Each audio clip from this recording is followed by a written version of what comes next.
As a contractor, have you ever had those moments when you notice that it's taking longer and longer for clients to pay their bills? I recently had this experience with two different clients of mine, and today I want to talk with you about how do you see if it's taking longer, besides just kind of knowing, but specifically knowing how long is it taking to actually collect your receivables. Because when you know that number, you can start to look at how do I shift that so that I have cash coming in sooner. Hi, I'm Vicki Suter with Suter Business Builders, and for over 25 years I've been helping contractors build more sustainably successful and cash flow abundant businesses. And in today's video, I want to share with you just some tips for things that you can do to start to improve how cash is coming into your business. So it was two clients that I had different conversations with. One of them was a client who their receivable balance, as we started looking every month, was kind of growing and their revenue was staying pretty steady. So it didn't make sense to me that their receivables outstanding kept taking longer and growing, and thus meaning it was taking longer and longer to collect. And then I had another client, Bill, who we were having a conversation. I saw the same thing and I said to Bill, what's going on?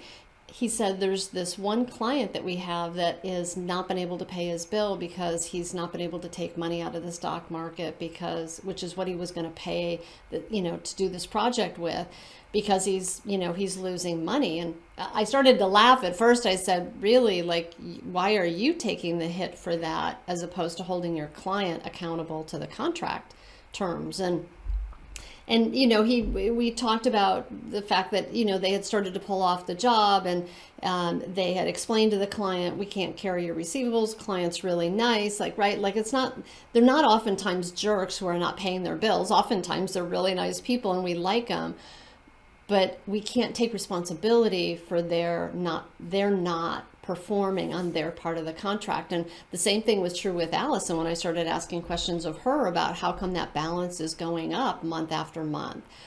And so there were a couple things that I had suggested to both of them that I would recommend for you. And one of them is just to get some clarity about how long is it actually taking you to collect your receivables, and is that in alignment with your contract? And there's a download below where I'm going to give you the formula for being able to do that. And I would highly recommend that you look and see if the amount of days that it's taking to collect your receivables is actually within the terms of your contract that you sign with a client. Because what it will do is, when I always say, like, when you can see it, you can do something about it. Like, sometimes we know things aren't quite right. It's never a surprise. It wasn't a surprise to them. But when they actually saw how many days it was taking to collect the receivables, and I did this with both of them, it was like, instead of being 20 days, it was 60 days. And instead of being, 45 days, it was 85 days.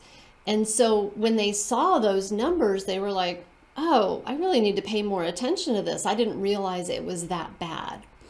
So one of the things I would recommend is make sure to download the resource I've given you below and check out it's super easy to calculate. Check out how to calculate your average number of collection days. The second thing that I recommended they do is, I said, look at your contract. What does your contract say in terms of the number of collection days? And does it have a provision in there? And a lot of contracts do. And if yours doesn't, I recommend you add this. A provision for charging finance charges on past due invoices. Now, your first reaction to that might be, as it was for Bill and Allison, might be, I don't want to be a jerk. I don't want to charge them finance charges. But here's the interesting thing. I said, listen, even if you reverse the finance charges and you never actually collect that money from that client, I guarantee you that if you start assessing finance charges every month, sending a statement that says, here's how much is outstanding, and by the way, here's the finance charge for this month for the past due amount. And any software that you have will do this calculation. QuickBooks, Sage, whatever, they'll all have that function within them that if you just put in to the client information what the finance charge rate is, if it's 18% or per annum or whatever, it will calculate it for you. So it's not really a big deal to do. But what it does is it gets people's attention when you start to assess finance charges. They don't want to pay that. And even if they call you and they go, listen, I'll write you a check and you waive the finance charges. You go, yeah, if you give me the check within the next 3 days or whatever, we'll waive the finance charges.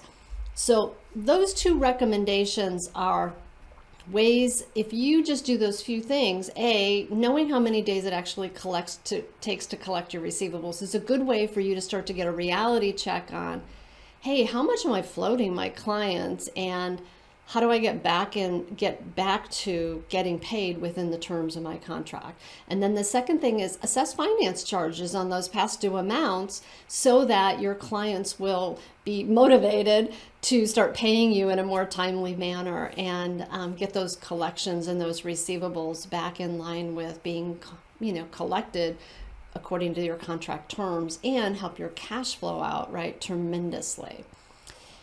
So I hope you found this helpful. Make sure to go check out the download below, and I'll see you next time on The Profit Builder.